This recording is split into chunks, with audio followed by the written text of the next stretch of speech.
ಕಡ್ಲಿಬೇಳೆ ಕುಕ್ಕರಲ್ಲಿ ಕುದಿಸ್ಕೊಂಡು ಅದರಲ್ಲಿ ಸಕ್ಕರೆ ಮೆತ್ತ ಕುದಿಬೇಕು, ಸಕ್ಕರೆ ಮತ್ತ ಏಲಕ್ಕಿ ಹಾಕಿ ಮಿಕ್ಸಿಯಾಗ ಚೆನ್ನಾಗಿ ಈ ತರ ಹೂರ್ಣ ರೆಡಿ ಮಾಡ್ಕೋಬೇಕು.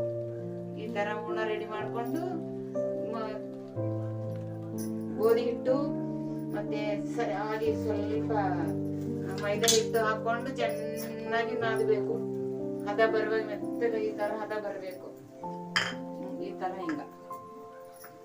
ತರ ಹಿಂಗ್ ಬರ್ಬೇಕು. ಮೈದಾ ಹಿಟ್ಟು ಗೋಧಿ ಹಿಟ್ಟು ಕಲ್ತು ಈ ತರ ಮಾಡ್ಕೊಂಡು ಗೋಧಿ ಹಿಟ್ಟು ಮಾಡಿ ಆಮೇಲೆ ಅದು ಕಣಕ ರೆಡಿ ಆಗಿದ್ದಿರ್ತ ನೋಡಿ ಈ ತರ ಇಟ್ಕೊಂಡು ಈಗ ಮಾಡ್ಬೇಕು.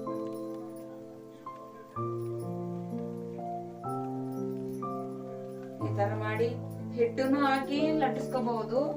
ಎಣ್ಣೆ ಈ ತರ ಎಣ್ಣೆ ಹಾಕಿ ಎಣ್ಣೆ ಒಳಗಿನೂ ಮಾಡಬಹುದು. ಗುಲ್ಬರ್ಗ ಸೈಡ್ ತರ ಬೀದರ್ ಸೈಡ್ ಹಿಟ್ಟು ಹಾಕ್ತಾರ. ನಮ್ ಬೀದರ್ ಸೈಡ್ ಕಡಿಗ ಕೆಳಗೆ ಇಟ್ಟು ಮೇಲೆ ಇಟ್ಟು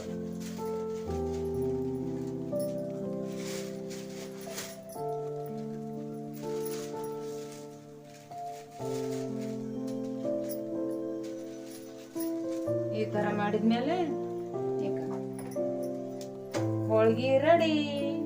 ಪ್ಲೀಸ್ ಲೈಕ್ ಕೊಟ್ಟು ಸಬ್ಸ್ಕ್ರೈಬ್ ಸಕ್ಕವ್ವ ಚಾನಲ್ಗೆ.